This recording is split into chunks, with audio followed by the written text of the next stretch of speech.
اس سورے سے ہمیں یہ پتہ لگتا ہے کہ کوئی بھی انسان کو جنت میں جانے کے لیے 4 چیزوں کی ضرورت ہے کم از کم. ایک ہے ایمان، دوسرا اچھا اعمال، تیسرا ہے دعوت دینا، غیر مسلم کو اسلام کی طرف بلانا، اور چوتھا نمبر ہے لوگوں کو صبر کی طرف بلانا. اگر ان 4 میں سے ایک بھی چیز کی کمی ہے تو سورہ العصر کے حساب سے آپ جنت میں نہیں جائیں گے. آپ بہت اچھے مسلم ہوں گے، روز 5 وقت کی نماز پڑھتے ہوں گے، حج کے لیے گئے ہوں گے، زکوٰۃ دیتے ہوں گے، روزہ رکھتے ہوں گے، لیکن سورہ العصر کے حساب سے اگر آپ دعوت نہیں دیتے تو آپ جنت میں نہیں جائیں گے. صرف دعوت دینا بھی کافی نہیں، 4 چیز ضروری ہے: ایمان، عمل صالحات، وتواصوا بالحق اور وتواصوا بالصبر. ان 4 میں سے ایک کی بھی کمی ہے تو سورہ العصر کے حساب سے آپ جنت میں نہیں جائیں گے. اگر آپ دعوت نہیں کریں گے اور اللہ سبحانہ و تعالیٰ آپ کو معاف کرنا چاہتا ہے اور جنت میں ڈالنا چاہتا ہے، وہ ایک الگ بات ہے.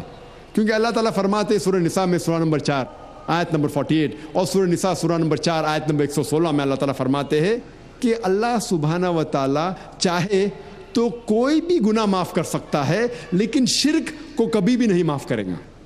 تو شرک کے علاوہ اللہ سبحانہ و تعالیٰ کوئی بھی گناہ کو معاف کر سکتے ہیں اگر اللہ تعالیٰ چاہتا ہے تو اگر آپ دعوت نہیں دیں گے اور اللہ تعالیٰ آپ کو معاف کرنا چاہتا ہے اور جنت میں ڈالنا چاہتا ہے، وہ ایک الگ بات ہے. لیکن عام طور پہ اگر آپ کو جنت میں جانا ہے تو 4 چیز ضروری ہے: ایمان، عمل صالحات، وتواصوا بالحق، دعوت دینا، اور وتواصوا بالصبر، لوگوں کو سب کی طرف بلانا.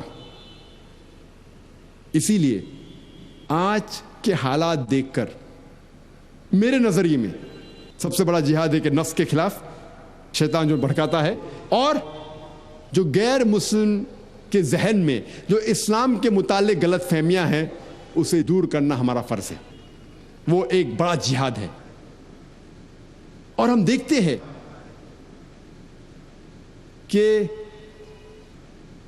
کئی آتھرز، کئی محرک اور کئی غیر مسلم جب کتاب لکھتے ہیں وہ اسلام کے خلاف لکھتے ہیں، اور جو کرٹکس ہے جو اسلام کے خلاف کتاب لکھتے ہیں وہ اکثر قرآن مجید میں سے کئی آیتوں کو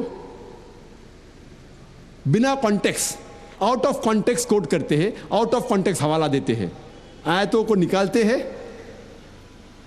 اور بنا پس منظر، آؤٹ آف کانٹیکس، بیچ میں سے نکال کے اس کا ترجمہ کرتے ہیں اور لوگ کو غلط فہمی کا شکار بناتے ہیں، اور کہتے ہیں کہ قرآن میں لکھا ہوا ہے کہ جب بھی آپ کوئی کافر کو دیکھو، جب بھی کوئی غیر مسلم کو دیکھو تو اس کا قتل کرو.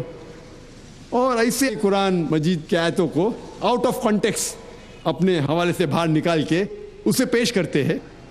اور سب سے عام آیت جو کرٹکس جو اسلام کے خلاف لکھتے ہیں وہ حوالہ دیتے ہیں سورہ توبہ کی سورہ نمبر 9 آیت نمبر 5. اور آپ جانتے ہوں گے کہ ہندوستان کے سب سے مشہور جو کرٹک ہے اسلام کے خلاف وہ ارون شوری، جو پہلے لاسٹ حکومت میں وہ منسٹر تھے. وہ لکھتے ہیں اپنی کتاب میں ورلڈ آف فتواز، فتوا کی دنیا، ان کے کتاب کا نام ہے ورلڈ آف فتواز، فتوا کی دنیا. اس میں لکھتے ہیں اور کوٹ کرتے ہیں قرآن مجید کی آیت کو، سورہ توبہ سورہ نمبر 9 آیت نمبر 5، اور لکھتے ہیں کہ اللہ فرماتے ہیں قرآن میں کہ جب بھی آپ کوئی کافر کو پائیں گے اس کا قتل کرو. اور کافر کے معنی ان کے حساب سے ہندو، کہ جب بھی آپ کوئی کافر کو دیکھیں گے، کافر کو پائیں گے، ہندو کو پائیں گے، اس کا قتل کرو. اور جب ہم قرآن مجید کھولتے ہیں، سورہ توبہ سورہ نمبر 9 آیت نمبر 5 کی آیت کو پڑھتے ہیں، اس کا ترجمہ پڑھتے ہیں، تو بالکل صحیح ہے. اس آیت میں یہ لکھا ہوا ہے کہ جب بھی آپ مشرک کو پائیں گے اس کا قتل کرو. لیکن یہ آؤٹ آف کانٹیکسٹ ہے. آؤٹ آف کانٹیکسٹ مطلب بیچ میں سے اٹھا کے اس کا ترجمہ کیا گیا ہے. اس طریقے سے آپ قرآن پڑھیں گے، قرآن میں لکھا ہوا ہے کہ نماز مت پڑھو. سورہ نساء سورہ نمبر 4 آیت نمبر 43 میں لکھا ہوا ہے کہ نماز مت پڑھو، پوری آیت ہے کہ نشے کی حالت میں نماز مت پڑھو۔ قرآن میں لکھا ہوا ہے کہ عیسیٰ علیہ السلام خدا ہے، سورہ مائدہ سورہ نمبر 5 آیت نمبر 72۔ پوری آیت ہے کہ وہ لوگ کفر کر رہے ہیں جو لوگ کہتے ہیں کہ عیسیٰ علیہ السلام خدا ہے، لیکن قرآن میں تو لکھا ہے عیسیٰ علیہ السلام خدا ہے۔ تو قرآن کی آیت کو بیچ میں سے اٹھا کے ترجمہ کریں گے تو ترجمہ تو صحیح ہے لیکن آؤٹ آف کانٹیکسٹ ہے۔ اسی طریقے سے اگر ہم سورہ توبہ پڑھتے ہیں آیت نمبر 5 کے پہلے جو 1 سے 4 آیت پڑھتے ہیں، ہمیں پتہ لگتا ہے کہ اللہ سبحانہ تعالیٰ فرماتے ہیں کہ ایک صلح ہے، مکہ کے مشرکوں اور مسلمان کے درمیان ایک صلح ہے، اور یہ صلح ہے، یہ پیس ٹریٹی ایک طرفہ مکہ کے مشرکوں نے توڑ دیا۔ تو اللہ سبحانہ و تعالیٰ جب آیت نمبر 5 پہ آتے ہیں، اللہ تعالیٰ فرماتے ہیں کہ میں آپ لوگوں کو 4 مہینے کا وقت دیتا ہوں اپنے آپ کو سدھارنے کے لیے، ورنہ اعلان جنگ۔ اور پھر جنگ کے میدان میں اللہ تعالیٰ فرماتے مسلمانوں سے، جب وہ کافر آپ سے جھگڑنے کے لیے، لڑنے کے لیے جنگ کے میدان میں آئیں گے، آپ ڈرو مت، آپ جہاں بھی کافروں کو پاؤں ان کا قتل کرو۔ یہ جنگ کے میدان میں آیت ہے کہ جب دشمن صلح کو توڑتے ہیں، آپ کو جنگ کے میدان میں قتل کرنے آ رہے تو آپ ڈرو مت، ان کا قتل کرو۔ جہاں بھی آپ دشمنوں، کافر دشمنوں کو پاؤں ان کا قتل کرو۔ ترجمہ صحیح ہے لیکن آؤٹ آف کانٹیکسٹ ہے۔ یہ جنگ کے میدان میں آیت نازل ہوئی کہ جنگ کے میدان میں جب دشمن آپ کا قتل کرنے آ رہے تو آپ ڈرو مت، ہمت رکھو، لڑو، ان کا قتل کرو۔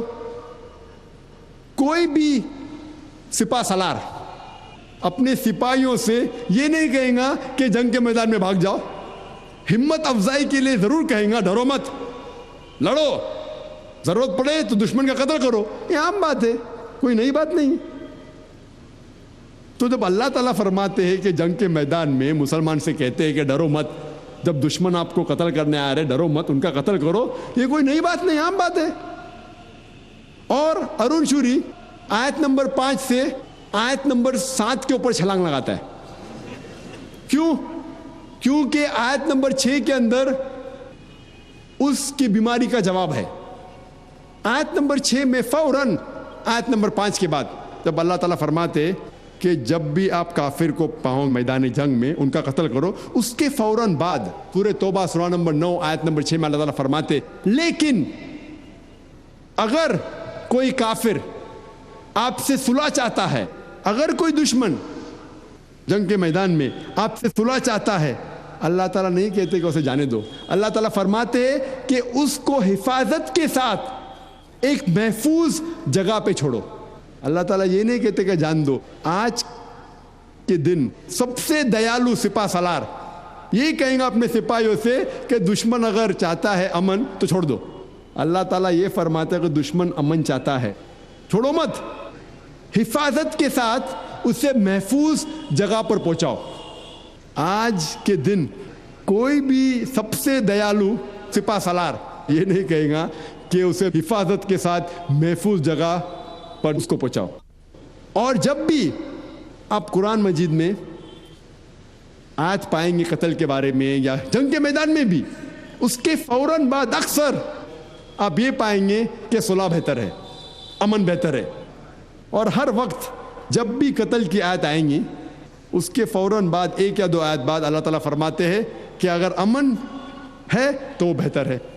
اور جب میں گلبرگہ میں تھا پچھلے ہفتے اتوار کو 6 دن پہلے میں گلبرگہ میں تھا اور ایک تقریر کر رہا تھا، ہندوازم اور اسلام میں یکسانیت۔ وہ تقریر انگریزی میں تھی اور صرف غیر مسلموں کے لیے تھی۔ تو سوال جواب کے درمیان ایک ہندو مجھ سے پوچھتا ہے، کیا یہ صحیح بات ہے کہ آپ کے اللہ قرآن مجید میں فرماتے ہیں کہ مسلمان کو کافروں کا قتل کرنا چاہیے، اور کیا ہر ہندو کافر ہے؟